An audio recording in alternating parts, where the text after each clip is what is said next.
If you can put in the chat where you're logging in from, that'll be really nice. I can see lots of familiar faces. Bula ni Bulakai, Bula Vinaka Fiji, Bula Vinaka New York, Talofa um, Vancouver. Aloha Gerardo, aloha Peter.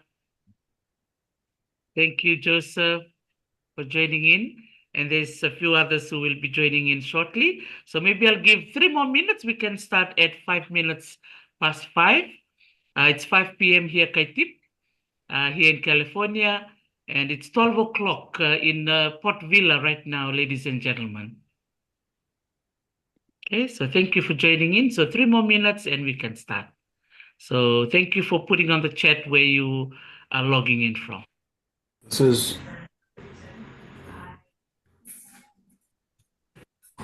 I'm not sure if this is live.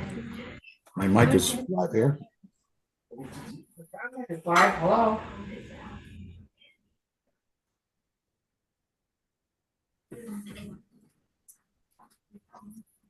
No, do you think? No.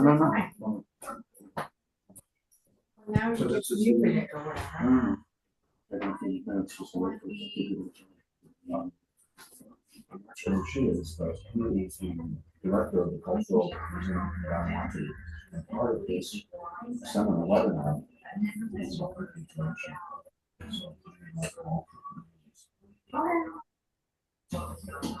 I'm gonna probably finish my one in there. I think I'm full. I'm done.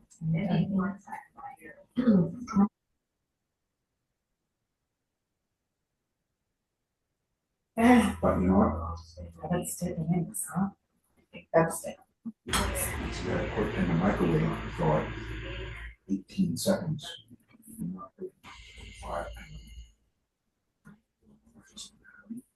So, but we need some notes or something. Oh, you said you know it. Hey, I'm sorry. Hey. said I do it. Yeah, so you can, I got it. Oh, you know what? What I forgot.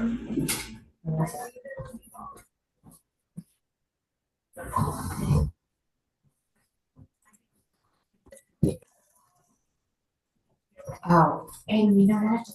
I put it up in my drawer. So I put it on your side. Oh, yeah. Is it that stuff? Probably.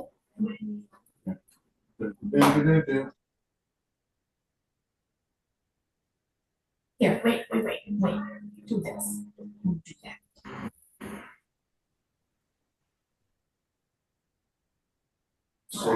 Sacred wave. Oh. Okay, I think it's time now for us to start our session. So the session is now started.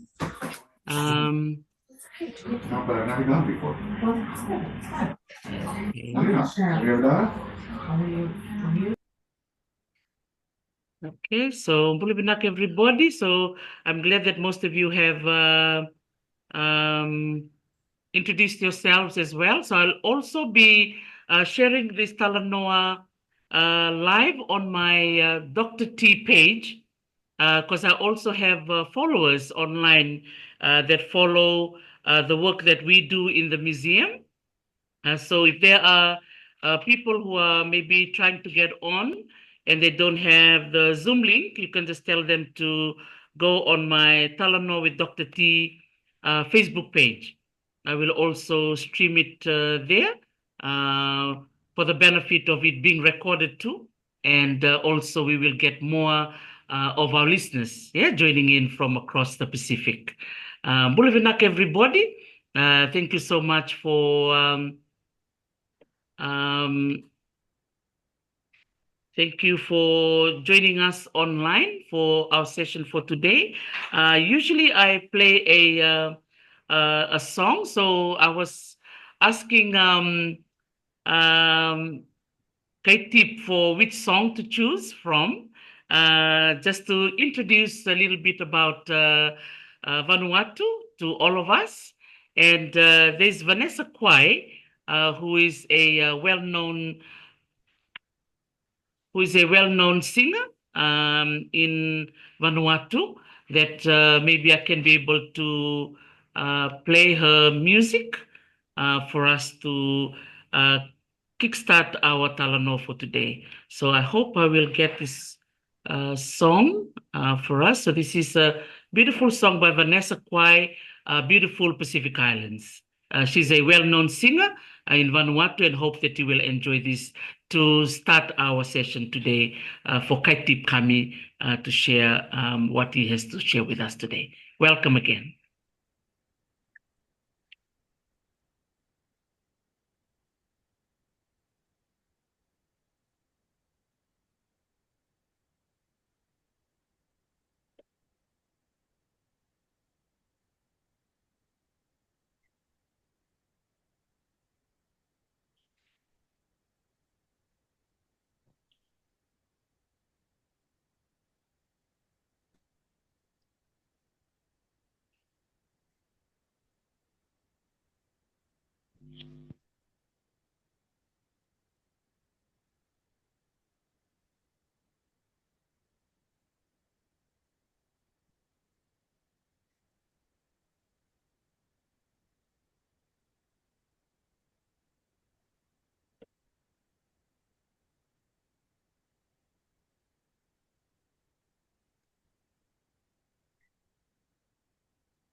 That's beautiful song from a well-known Vanuatu singer, Vanessa Wai. So I'm happy that she can be able to open our session today. Bulavinaka to everyone who make the time to be here to listen to Kaitip Kami, who is logging in from the beautiful Vanuatu. Bulavinaka Karen, Ruki, thank you for joining in. Bulavinaka to Mitiana, logging in from Vancouver, and Dr. Anna logging in from New York. And I think Karen is logging in from New Zealand, if I'm guessing, or Australia. So it's great to see the diversity of everyone in here. Eh? So thank you again. I've the privilege of hosting this series of webinars that I have put together for um, the Melanesian region. So for a few months ago, I was talking to a few of my colleagues who work in the museum sector in Fiji, New Caledonia, Vanuatu, Solomon Islands, and Papua New Guinea, and they have agreed to come on board and share this story for about half an hour and provide us just a little snapshot of the amazing work that they do in their corner of the world.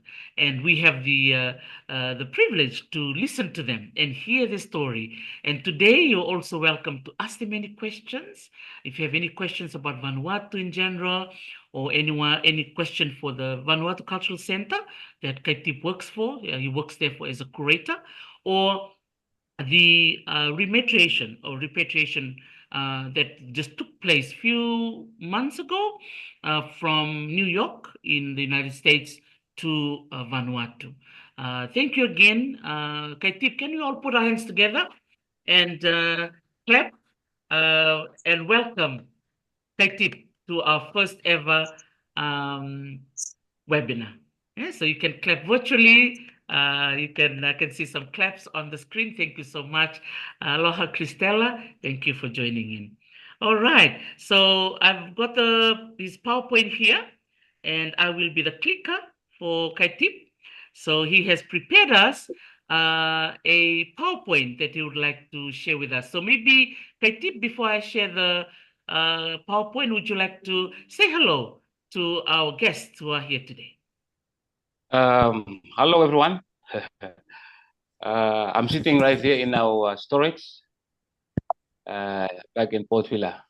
Hello, everyone. Hope you will enjoy the my talk this afternoon. Thank you. Awesome. Thank you. Thank you so much, Kaitip. I was just sharing with some of my colleagues today about Kaitip. I remember, meeting him as well in Vanuatu, and I've enjoyed working alongside him. I've seen him, grow. I think ever since I saw you, Kaitip, you were very, very young at that time, and I've just seen you excel in your career, throughout the years that when I used to come to Port Vila. And I just want to congratulate you, Kaitip, for the amazing work that you do for the Vanuatu Cultural Center and also for your people in Vanuatu. So we look forward to hearing your story today. Okay, so I'm going to share your PowerPoint now. And over to you now. Okay, so when you're ready. Okay, I'm ready. Okay. All right. You're making us homesick. How many in this forum have been to Vanuatu? That's the first question. Can you write your answer on the chat? Just say yes or no on the chat. If yes, if you've been there, say yes. If you haven't, just say not yet.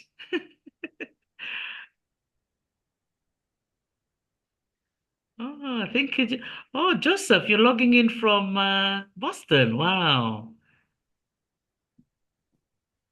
Okay. So, Miti, can you hear me?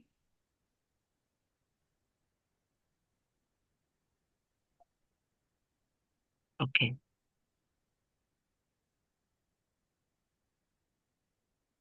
Okay. So, Karen, not yet. Miti, not yet. Okay. Anna, has been there. That's wonderful. Thank you. All right, so there's some familiarity there already. Dr. Anna, did you visit the Vanuatu Cultural Center?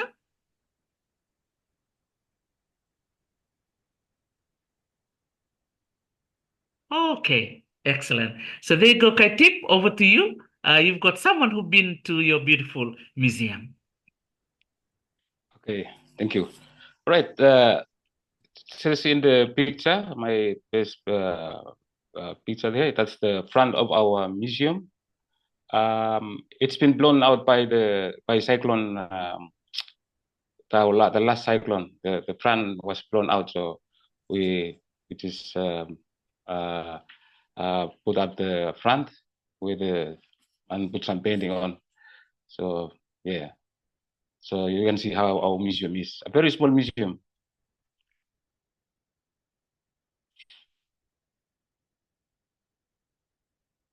Okay, our museum is not like other museums in the Pacific or around the world where the museum has its own director. But in here, we are under the Vanuatu Culture Center. The Vanuatu Culture Center is the body that looks after um, some other departments like the National Archives, the National Library, the National Film and Sound Unit, and the museum, which I am in charge of, and the public library, and yes, those are the and also the field workers program in I don't know in other museums, but in here we have a program called the field workers program, where we have our field workers in other islands, in different islands. We have one in each island in Vanuatu, and we have men and women field worker. So every day they come in to Port Vila to have the meeting, and yeah, we are all under. We are all we all only have one director, which is the director of Vanuatu Culture Center.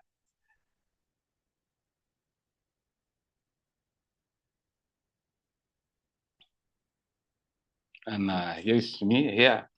This is me. My name is Kaitip Kami. I've been working here since 2007.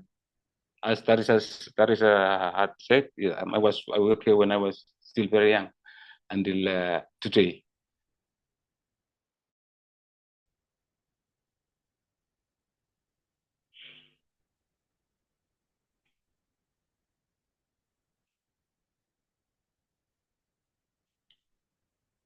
Yes, and one of our main job at the museum is to teach our the young generation.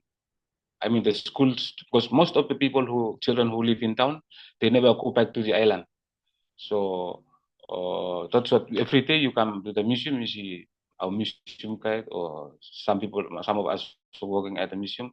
They usually teach local children their ways of life. Or if you go back to the islands, you can see we usually we make awareness in the islands to train our youth today. Because today the technology is coming in all directions. So we are trying our best to teach our young generations to hold on to culture and yeah, all this.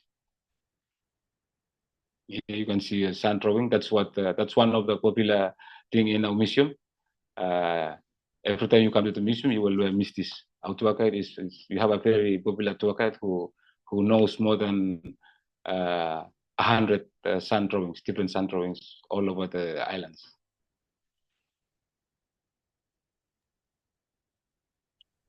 This is beautiful. If I can just add quickly here to my students who are in the class, in the webinar, that this sand drawing that Kaitip is sharing is actually protected by UNESCO. This is a very unique art that is only found in Vanuatu. Wow. Thank you, Kaitip.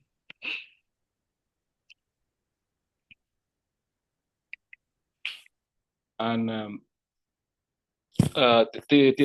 like you can see in the previous slide, we have there are some problems we have in our museum, like we have many things back in the islands, But the problem is we have shortage of storage. Our storage is very small. As you can see, that's one of our storage. Everything is very, we stack things together. And you can see in one of the picture, we just lay things on the floor because we are out of space. As I say, we have many things back in the islands, but to bring them over to the museum, but the problem is we don't have enough space. So that's one of the things we are facing in our museum.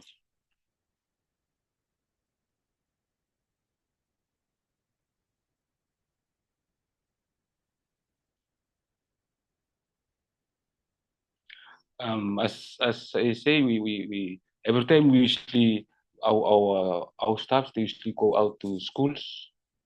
Like in the picture, you can see one of our staff is in Malekula. He's making awareness of the importance of hold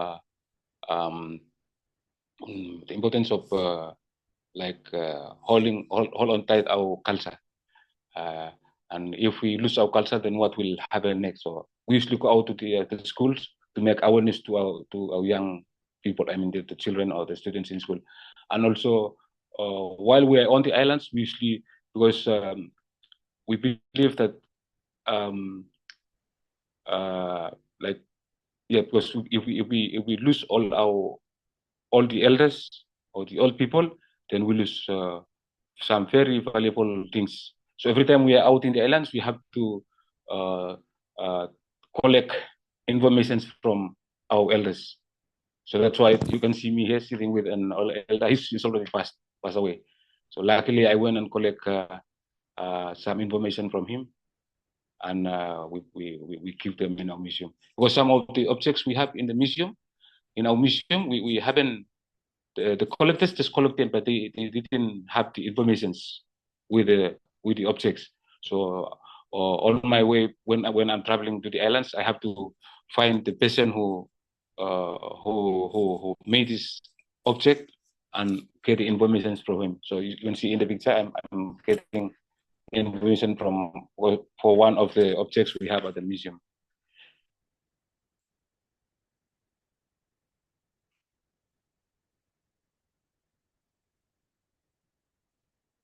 And also one of the problem we're facing here is like the climate change is also one of the problem we have facing here is some of our historical sites are damaged due to sea level rise. Like on Malekula, there's I haven't. It's not in the photo. It's not in the president, but I remember there's in Southwest Bay where I'm from. There's a first anthropology who go to my island. He was buried. He died and buried in Southwest Bay, and I think you've heard of him. His name is Deacon. His work is also protected under the World Heritage, and his grave is there, and the sea is nearly it's coming near to like remove his grave. So that's one thing about the climate change. It's destroying most of our historical sites, our secret sites. And we see this one of the archaeology site in the other side of this island, where they were there to dig some of the remains which just by the coast, I mean by the river, and move it. They shift it back in the land just to save the objects or the remains.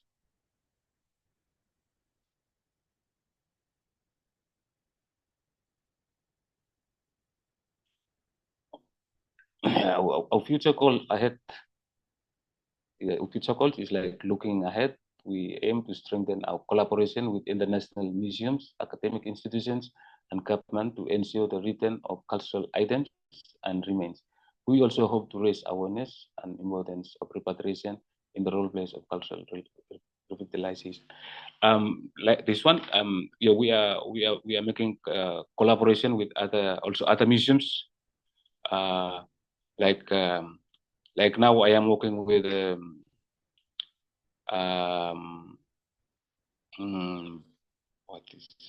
International Folk Art Museum in Santa Fe, New Mexico, because we have some objects in the museum.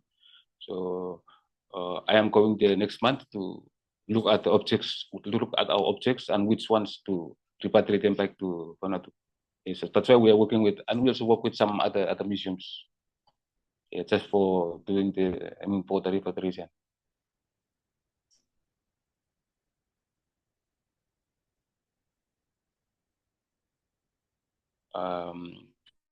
This slide, why is it important for us to enforce repatriation of our artifacts?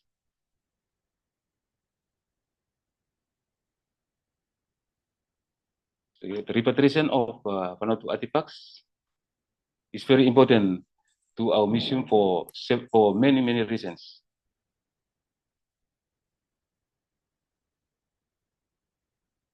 So here is one of the recent artifacts. Our artifacts represent our history, our tradition, and our identity, and we believe that when it is in its rightful place, then it has more value, and that is why we believe that. We believe that if it is not in its place, it's not in its right place. It has no value. So we are trying to send back all our most of the because most of the artifacts which are overseas in the other museums, we don't have it anymore in Vanuatu. So to teach our generations what we have long ago, we have to repatriate all this to teach it back to our young generation. And here you can see this is some of the repatriation in this photo.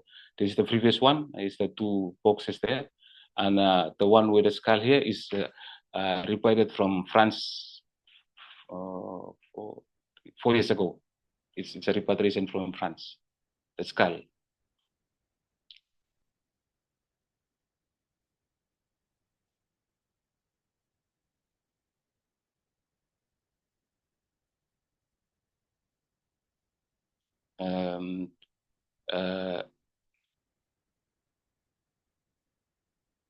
The returning of artifacts allows National Museum to educate the current and future generation about craftsmanship, as I've said. Because to talk about it without seeing it, nowadays people like young children, they spend more time like they want to look at something. If you just say, they don't concentrate, so they want to see things. So when we repatriate anything, we have to when the students come to the museum to for a tour, then that's what we usually talk about all these things. Like for example, that is you can see there's a slit drum standing there. It's from Mele, which all the people from Mele they think they never know about the slit drum. They never think that they have one of these people. But when this was repatriated from Australia, then everyone sees it and says, "Oh, we used to have one like this before." But if there's no repatriation of this, then they will not know that they have something similar like this before. So this repatriation helps many of our people back in the islands.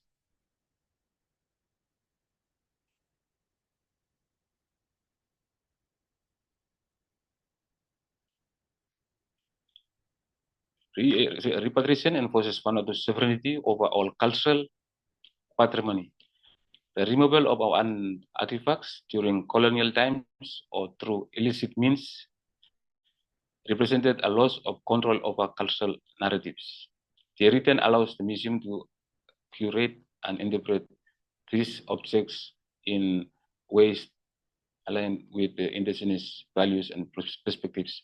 So here you can see we usually do this because we, as I've said, we usually have field workers program Then when this they are the ones, this body is the one that they talk about something, then what they talk about, they have to give it to the director, and the director take it to the council.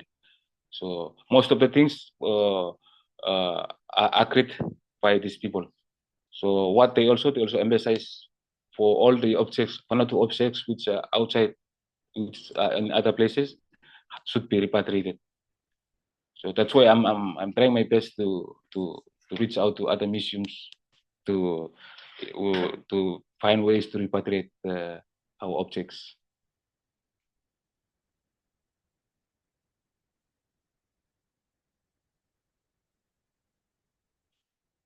For many communities, the repatriation of sacred ceremonial items, often taken from burial sites or spiritual context, help address the spiritual and emotional dislocation caused by the removal.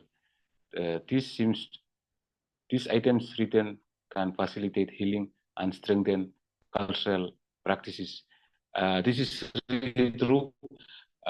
Sometimes I remember one time I was in the museum when someone from the northern part of one of the island called Malakula, my island, northwestern part, he said that now in the past it's not used to be like that, but now they have wild pigs. If they plant a food, they put the plant. If they go to the garden, they plant something in the garden. They come back tomorrow. The pig already dig out the thing. Then they keep repeating and they running out of food. So they came and claimed that someone went there before and removed pig.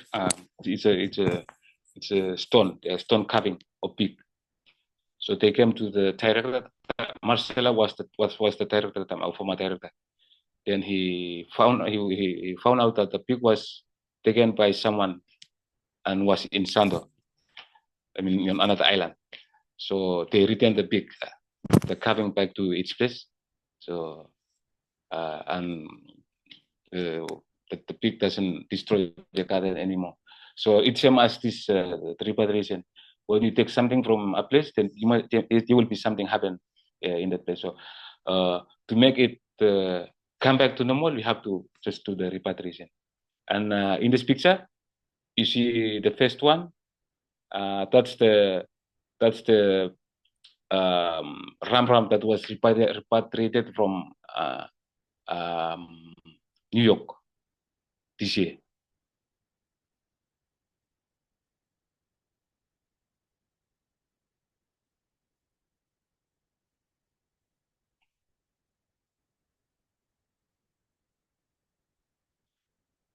Artifacts provides insights into traditional techniques, design, and practices.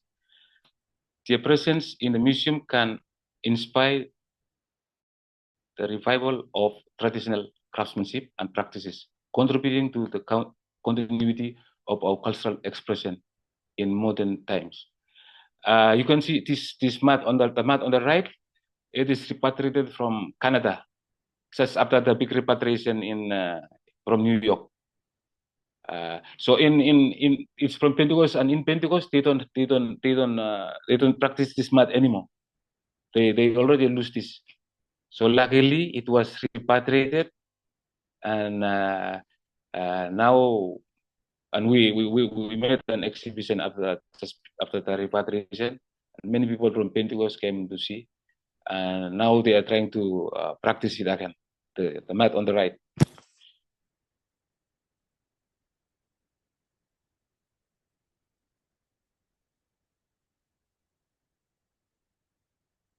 The act of repatriation undergoes the commitment of international institutions to aid legal museum practices and fosters partnership between Vanuatu and global entities. For the museum, this helps in establishing collaborative networks for cultural preservation and mutual respect. So here you can see this another repatriation from Sydney. and this repatriation is done by this lady, this woman called Donald. Who's this? That's this lady who was in Malakula some years back, and he arranged with our consul in Sydney to bring back all these objects. So our consul came and handed over to me at our museum.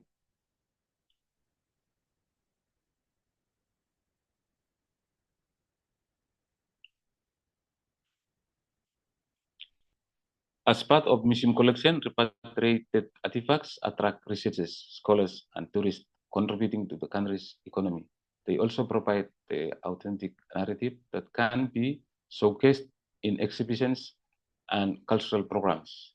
The return of artifacts to the National Museum of Vanuatu is not only a matter of correcting historical injustice, but also a vital step ensuring the cultural legacy of Vanuatu, preserving and celebrating the unique heritage of Vanuatu for generations to come. And also the spear, you can see it's on display. It's a repatriation from USA. It's also a repatriated artifacts from USA. That was 7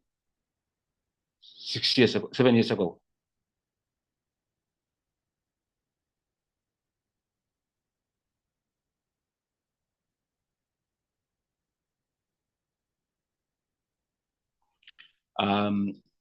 This is a story I want to share with you about the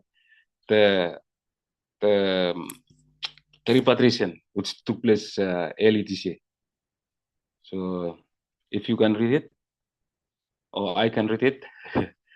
A Rembrandt effigy containing a skull of a man in one of the 5 crates of secret artifacts repatriated to Vanuatu after they were seized in New York by the FBI. On the month of July, a U.S. Coast Guard plane landed in the Pacific island nation of Vanuatu, bearing unusual cargo. In its hold lay 5 large wooden crates, like something out of an Indiana Jones movie. Inside the crate were smaller crates, and inside those were human skulls. The skulls were intricately decorated with incredibly fragile. Two sat by themselves in the case, but 3 were attached to an elaborate sculpture as part of life-size effigies known locally as the Rembrandt. The sacred object had been looted decades ago from Vanuatu before mysteriously reshaping in New York City several years ago. On Thursday, 29 of August, the remains were formally returned in a ceremony in Port Vila, featuring officials from both nations, the FBI, traditional dances, and a transfer of a light pig. It was handed over by the Deputy U.S. Secretary of State and the U.S. High Commissioner in Papua New Guinea to the President of Malapau Maori Council of Chiefs. The remarkable story of how the Rembrandt returned to Vanuatu begins 8 years earlier and more than 8,000 miles away. It reflects the FBI's growing efforts to repatriate artifacts looted abroad. The artifacts which had belonged to a collector who died a decade earlier included sacred objects, many with human skulls from Indonesia, Peru, and Native American tribes from the northern and southern United States. And FBI said, yet it was the Rembrandt from Vanuatu that most concerned him. The fragile of these items can't be overstated, he said. These are very much the most fragile item that I've ever dealt with.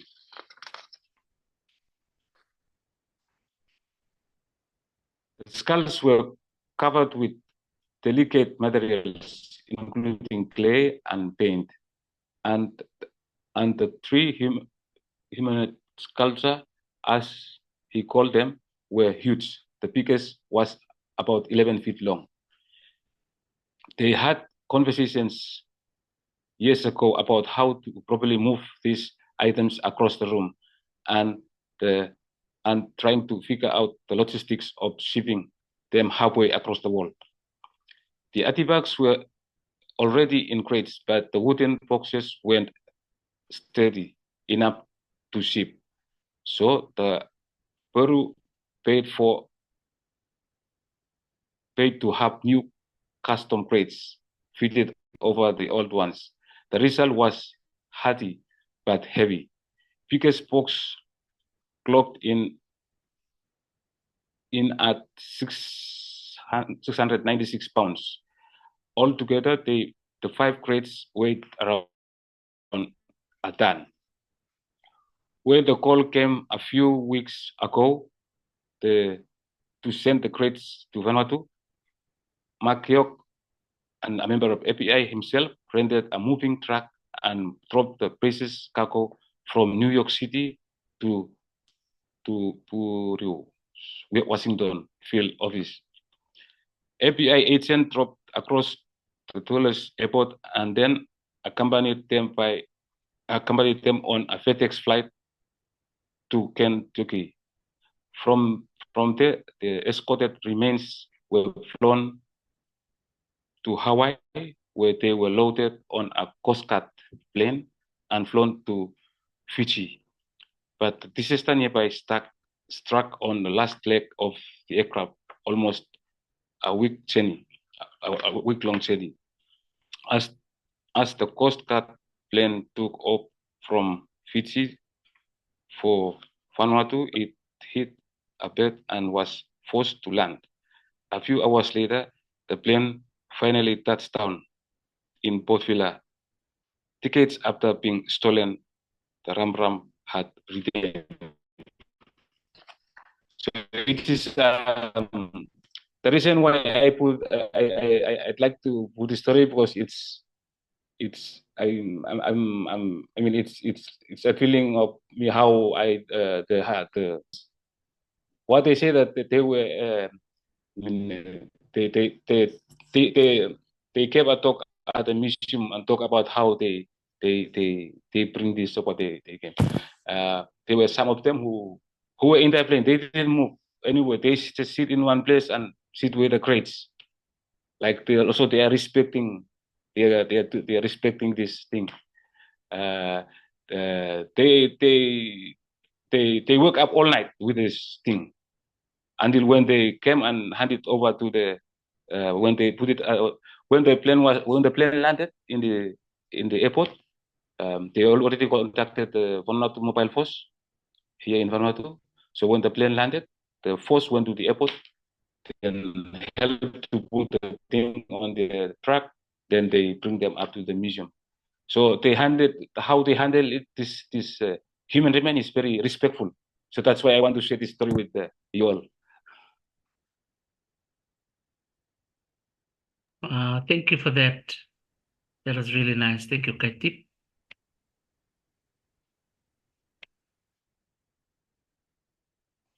So that's it. In 2016, FBI, they found this in 2016, and as already said, they are trying to find a way to send it over to here, but to send it over, it's very, very expensive with such heavy things. It's very expensive to charter a flight from US to here, so they have to find one of the cheapest way. So if you see the guy in the blue shirt, these are the API who with me in the picture here. They are the one that work with this repatriation in US. They're from they in different states in the US, but they came together to work with these objects to send them back. So that guy with the red, he's the one that transport all this thing to the airport, and he's the one that make all the arrangement for the thing to come here. He contacted the flights and all this.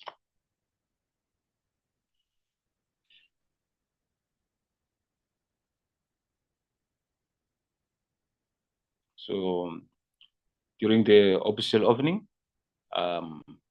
the Secretary of State, he also came in for the official handing over, the Secretary of State, the Deputy Secretary of State, and they handed over this one of these books, which represent everything. They handed it over to the President of Malpautu Maori, and yes, on the other side, that's the API.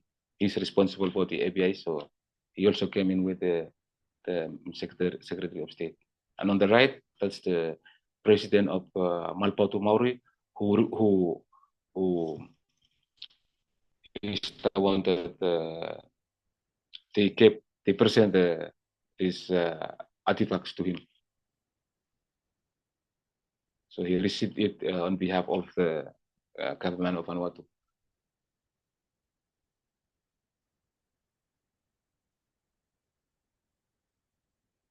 So in here you can see all the Vanuatu Mobile Force. They are the one that went to the airport to help to remove all the things from the plane and put them on the truck and transported them to the National Museum.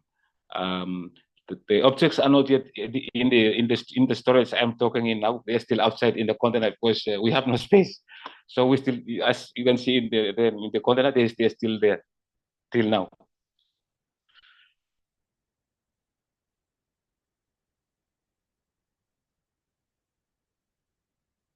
And in this picture, you can see those are the ABIs who escorted the artifacts from New York to Port Vila. After they put the things in the container, then one of them said, "Tonight I will have a good night sleep." Because they didn't rest all the way, so he said, "Tonight I will have a good night sleep." So that's them. They're having cover.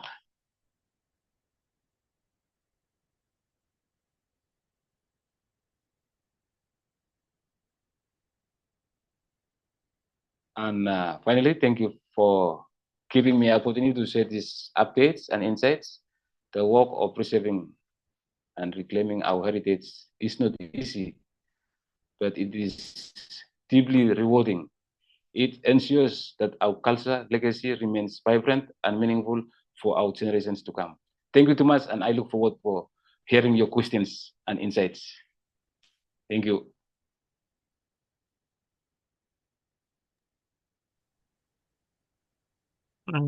Thank you so much, Kaitip. Thank you for sharing your work, your stories, and I know it's also full of challenges. But as you said in the last slide, it is rewarding. Yeah. Thank you for being brave. Thank you for agreeing to start the webinar series, Kaitip. So now I'll open it up to our audience. Please, you can unmute or you can put your hand up and then say your name and ask a question or make a comment.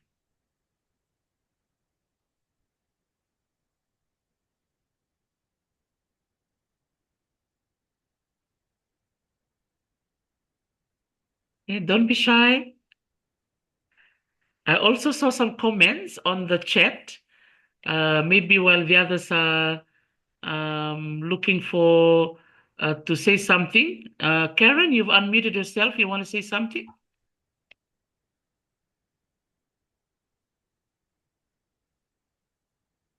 Karen Rookie, you there? You want to make a comment, Karen? Can you hear me? Yes, we can hear you. Thank you for your presentation, Kaitip. It was great to hear from you. I was just wondering, do they know how the artifacts got out of the country, and also who paid for the return? How did that all come about? Good question. We asked the API during the arrangement to bring them over. I tried to ask them how these artifacts were taken, and also they have no idea. They have no idea how someone just bring this, like it's a big thing. How they bring it out of the country. It must have been taken by a yacht or something like this to other place, because it was long ago. It was very long time ago. So they also don't know how it was. It went out of the country, and also to bring it back, it is funded by the U.S. government, the U.S. embassy. They're the one that helped out to bring the thing. The U.S. and also the API. Wow. They're the one help out to bring this, pay for all this thing to come to back to Vanuatu. Yeah, Karen, does that answer your question? Yes, thank you. And I've got one more. Sure. Is there any avenues for getting some funding to get some extra infrastructure built to house the objects that have come home, icons or someone? At the moment, we're still looking for funds. Or we might try to find somehow to maybe I just talked to one of the U.S. Embassy staff yesterday. He came and see me yesterday to ask if we need anything. So that is know about our museum. We have big waste space where we should display most of our objects inside the museum. That is a big waste space upstairs. So if possible, then we can build another floor on top where we can put some more of our displays outside. So in that way, we can have more space in our storage. That's the only way we can think of now. And also, we are also planning, the directors, we just had a meeting last week, if we can make another big storage behind our museum, behind this building. That's the only way. But at the moment, we still don't have space for the objects to come in. They are still inside the container. The Australian government seems to have a bit of a focus on the Pacific at the moment, and the US embassy or consulate is Caroline Kennedy, who's been speaking about the Pacific and our relationships within the Pacific. And there seems to be, I don't know if there's DFAT money, but there has been DFAT money going towards Pacific projects. So yeah, I don't know if Australia is one route for looking for resources or funding of any type, but it might be worthwhile having a look, especially with the America connection. Thank you. That's a really good point, Karen. If I can add just from what Karen was saying, Kaitip, my question that I have for the ram that was brought in from New York, does it have to go to the tribe that it truly belonged to for the island, or is it just in Port Vila temporarily? Because it is really fertile, and I think if we shift it to the island, it won't. Yes, so maybe we keep it here. Much better we keep it here, but we are still trying to find the people who I thought this ram belong to tribe belong to. They came in last month to see it. They'll have a look at it, but they say that doesn't belong to them, to the tribe. It belongs to another tribe, but I know him. He's one of our field worker. I know him. I will have to call him and send him the photo, or maybe next year when they come over for that meeting, and I might invite him to look at the ram. But the place where, but because now one thing is they don't practice ram anymore in the islands because of Christianity. They stop this ceremony, but that's why if we send it back to the island, I don't know what they will do. So maybe we just keep it in the museum for the future generation to have a look at it. That's right. So that's where the funding comes in, which is what Karen was asking for extra storage or extra extension of the museum. Very good point. Yeah. Any other questions from the audience? Miti?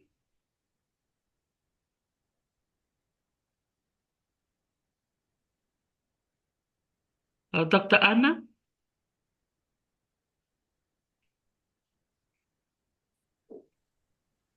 Hello, how are you? I really liked the presentation. I learned so much and even wrote down all these reasons for repatriation. Um, so, it's- I mean, when things are returned to Vanuatu, what is actually the protocol or process that you do? Do you immediately try to identify the tribe to whom that belongs? Yes. Yeah. Yes, the first thing is I have to see the photos. I have to see the photo and discuss um with the people. I forgot to talk about one of the repatriation in December last year. It was a long-headed skull, and in Vanuatu there's only one place which they practice this um, um, technique to make to enlong the head, the skull. So there was one of the skull in Illinois University in US, and they sent me the photo. Then I recognized the photo. I talked with the tribes, and also they also have the name with the skull. So when I uh, um, give the photo with the name, then one of the tribe knows, oh, this is from us. So one of the staff from the university have to fly over to Vanuatu with the skull, and, and I have this basket here. This is the basket he brought the skull in, so you can see here. Yeah, that's the basket he brought the skull in. So we took it. We took the skull to a place in Malakula called Toman Island. Because they are the only ones who practice this kind of culture, and we took it there. And um, people were very happy. They were very happy to receive one of the member who's been taken for so long. And there was a big ceremony, big ceremony. They even they invited us to go to a ceremonial place, and how they handed this man from they were how many 4 people who came in with young ladies who came in with a mat. Then one of the old men took the skull from this lady, that put it in the mat. Then they took it to the burial site. Then they bury it. It was one also reason why we want to repatriate our human remains is when it's sitting there, it's not. We feel like it's not sitting like in its right place. So we have to bring it back to put him back in the right place where he or she should be. Yeah. So the time we took it to Malakula, they took it from this lady, put it in a mat, then went straight to the burial site. They already dug a hole. When then they took it to the burial site and took the skull, put it in another basket, then put it in the hole, then buried it. So yes, that's how when we return something to the community, it's a kind of a big ceremony. Yes, it's like receiving a real dead person. Are you allowed, Kaitip, to document that, like on video, or are you not allowed by the tribe? During the time, because I haven't bring any camera or with me, otherwise I will have to. But we can allow. It's allowed to document. Yeah. It's Yeah, okay. it must have been It's a ceremony. for It's a ceremony. quite It's a a while. real ceremony. We we like Fratu Culture Center is allowed to film anything, any Right. ceremony. Yeah, thank you so much, Kaitip. Welcome. I can see one of my friend coming in, Tico from Papua New Guinea. Politico. Oh, Papua New Guinea in the house. Thank you, Tico. Tico also does repatriation work in Papua New Guinea, so I've also invited him to speak in maybe not next week, the week after, if Tico is available. So I will let you all know, yeah, when he's able to join in and share what they're doing in Papua New Guinea. It's interesting when you're looking at repatriation, each island nation doing something, that is unique in their own island nation. So it's really great that we're sharing like this, so each island can maybe learn something else, yeah, from another country. I have to say, with repatriation in the Pacific, Hawaii, Aotearoa, and Australia, they've been taking the lead for so long. Hawaii has been doing repatriation or rematriation for 33 years, long time. I think Aotearoa is about 20 years, and Australia a little bit less than New Zealand, but they've been taking the lead there for so long. So I'm really glad, Kaitip, that you're taking on this role for Vanuatu. I was curious, Kaitip, for the Ram Ram, is it for special ceremonies? So are they human remains covered in clay and that is used for worship or ceremony? Only the skull is the human, but the body is just like they just made it up. Yes. In this society, whenever a person dies, they didn't bury. They just, when a person die, they just used to, they make a platform, then lay the pieces on until 50 days. They 50 days after that, they remove the skull and See. and they make the ram ram. And you see how they painted the ram ram is it represents the status of this man during his lifetime. Every paint they represent different grades this man has during his lifetime. Yeah. So the reason why they make ram ram is they want to show the people who this person is during his lifetime. That's the main reason why they make this ram ram. Yeah. To keep his memory or keep his life continue, even though the person has died. Yeah. Yes. Wow. Awesome. Thank you. Joseph?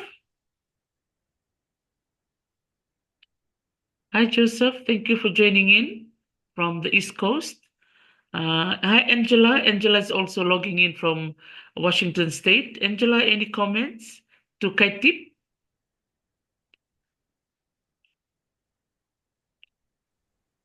Nope, I'm good. Thank you for your presentation. Sorry I was late. I didn't have it on my calendar.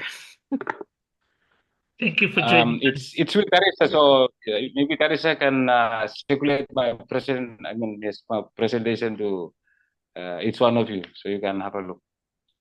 Yes, yeah, I've got it's recorded, so I will be happy to share with you all the presentation today. Yeah, wonderful. I think we are actually on time today. I just want to thank everybody for being here. Thank you, Joseph. Kaitip, we are just in deep appreciation to you. I know it's a lot of work that you're doing for Vanuatu, but I'm just so grateful that we can all be here to hear, yeah, the challenges that you go through, like the funding, the space to house all of these things.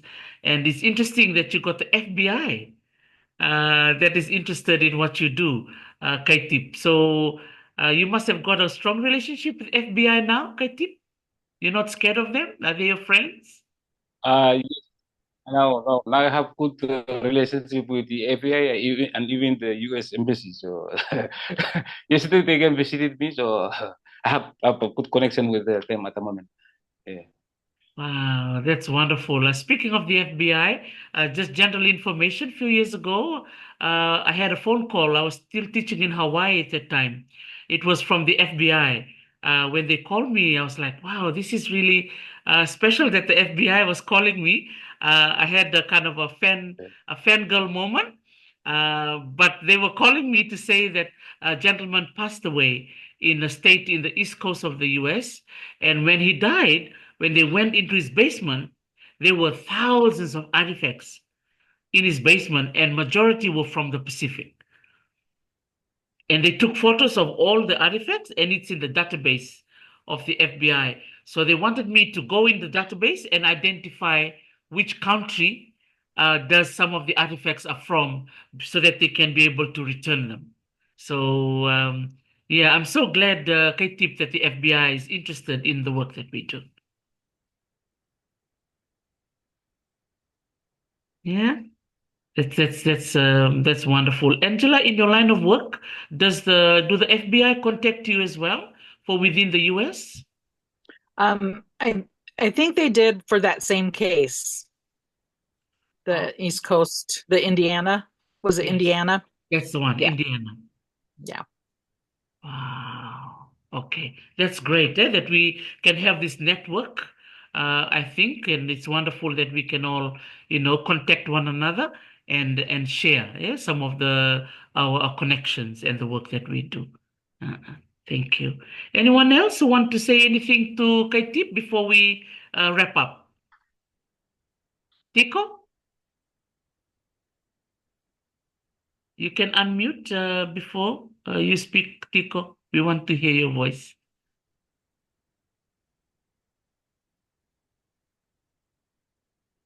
Thank you, Joseph.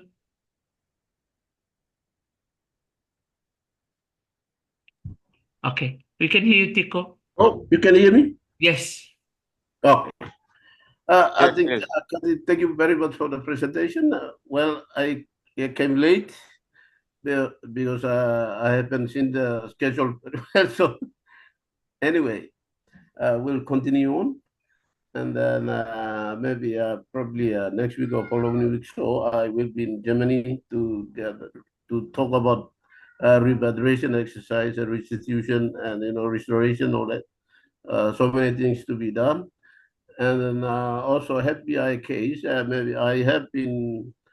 Yeah, I got some couple of, I think, 300 plus from the FBI. And so, well, the Papanagiri Museum is, out of storage. So, well, we are struggling ourselves to, storage those objects. Anyways, I hope similar problems applies to some other part of the Pacific museums as well as PNG Museum. So, well, thank you very much. And sorry for being late, Kaitip, Tarishi, and the team. And hopefully next week I'll be in the program very early, so that we have to discuss more. Thank you. I'll be joining in another session. Thank you. All right. Thank you so much, Tico. Thank you so much, Kaitip, and thank you everybody for joining us today. So we will be back next week, same time, 5 p.m. California time, and you can just convert it to your timetable, or your time zone. So next week we'll be traveling to the Solomon Islands. We will have Dennis Marita, the director for culture and heritage and director for tourism, who will be sharing with us the finding of the National Geographic, who've identified this huge, what do you call it, a coral atoll or coral in the ocean, one of the richest in the world, found in the Solomon Islands. So he'll be joining us next week. All right. Thank you so much, everybody. Take care. Okay. Thank you. Okay. Thank you, everyone. Tanaka, Bye Bye bye. bye. Bye.